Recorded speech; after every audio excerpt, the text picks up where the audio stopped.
घेरा से एकदम आई। अरे सुतला में अरे रोहनी से जिया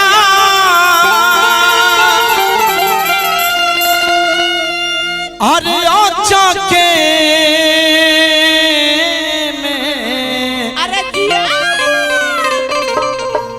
टूटल रे नीलिया। अरे हम कहने सुनने शंभू मास्टर साहब, अरे हम कहने सुनने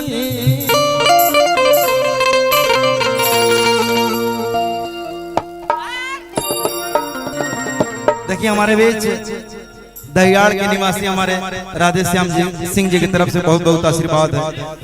इस मंच की ओर से प्रणाम हार्दिक अभिनंदन है।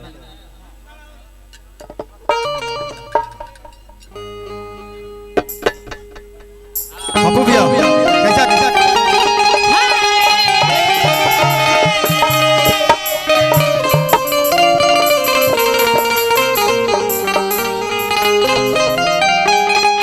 सुतला में रोहनी से जिया अरे आचा के में अरे जिया टूटल रे नींदिया। हम कहने सुननी हरे हम कहने सुननी क्या सैया के सन सवा के सुना हम कहने सुननी सैया के सन सवा के सुना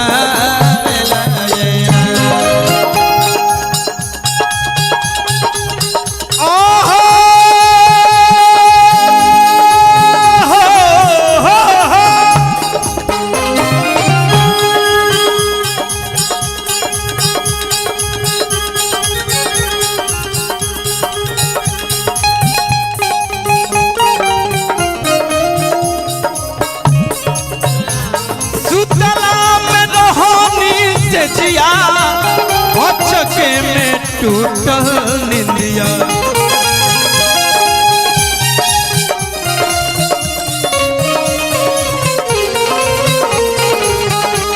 सुतला में रोहनी से जिया के में टूटल निंदिया। हम कहने सुननी हम कहने सुननी सैया के तन सवा के सुना हम कहने सुननी सैया के तन सवा के सुना। हम आँखें देखनी सैया के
भैया सुनील भैया का आदेश बा